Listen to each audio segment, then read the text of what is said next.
Well, indeed, and on both counts, and maybe you will find that in your work, your collaboration with Professor Rupert Sheldrake, and maybe you want to bring folks a little bit up to date on the basics of what's going on and maybe what is happening currently with that work on telephone telepathy. Well, I've known Rupert for a long time, and I get on very well with him on a personal level. And again, I think Rupert is a case in point with regard to what we were just talking about of the bad meaning of the word double standards in the wider scientific community. I think a lot of the time the criticisms that are directed at Rupert are just not well-founded at all. And I think although I personally have never had any success in replicating the effects that Rupert seems to find. Not only that, my project students who are not as skeptical as I am, and in fact are usually big fans of Rupert's, they've also failed to replicate the effects that Rupert's got. Maybe you want to talk a little bit about that. Talk about the failed replications. I think a lot of folks would be interested in that. Okay, well, it's been numerous times over the years. Just the nature of the job, one typically has around about, say, 10 project students who are looking for interesting projects to do for their final year thesis. And every so often I will get someone who wants to try and replicate something that Rupert has reported. Most recently, we did a telephone telepathy study. Now, this has not been published yet. The reason being that the intention was to actually collect more trials. And so really, anything I say now is kind of just a provisional interim report, okay? But we did have 100 trials worth of data there. It was the standard kind of setup which Rupert has used before in previous studies, where you have 4 potential senders, 1 receiver. One of the 4 senders is selected at random, makes a call through to the receiver. Before the receiver picks the phone up, they say who they think it is that's calling. And these experiments are quite hard to set up. We wanted to be able to film. We wanted to be very well controlled. We wanted to film the receiver. We wanted to film the sender.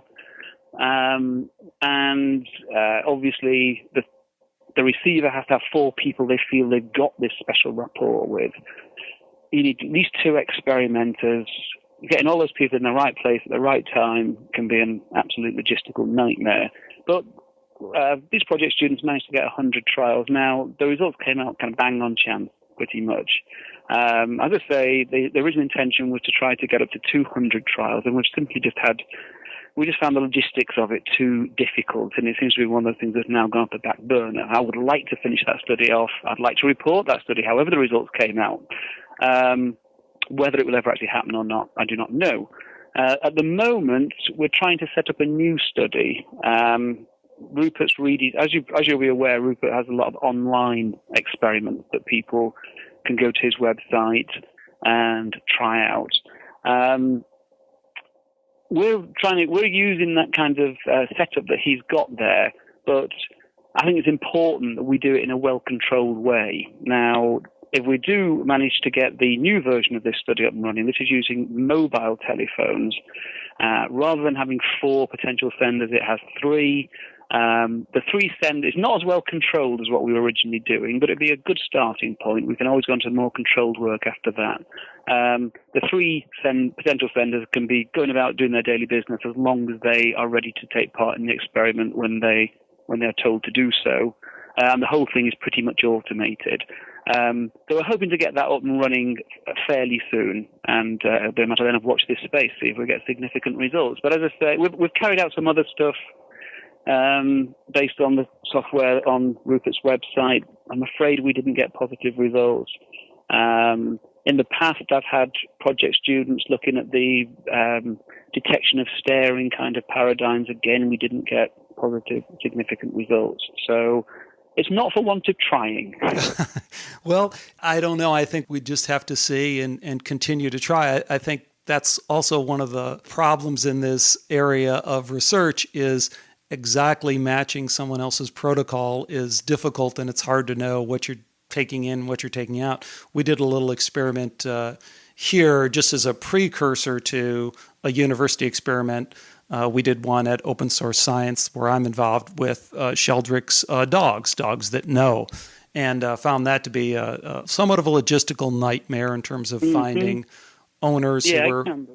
But in the end, I think we did find a couple of folks who showed exactly the phenomena that we were talking about, and it was a matter of kind of staying with it and going through a lot of different experiments with a lot of different dogs and trying a lot of different dog owner combinations. So I think it'd be interesting to see what you come up with. It'd be interesting to see Sheldrake's response to that and to see that work go on, because I think the collaboration part is often very difficult and it just doesn't seem to ever really happen in a way that incorporates in both sides' kind of views. And I think that's where some of the problems have been in the past.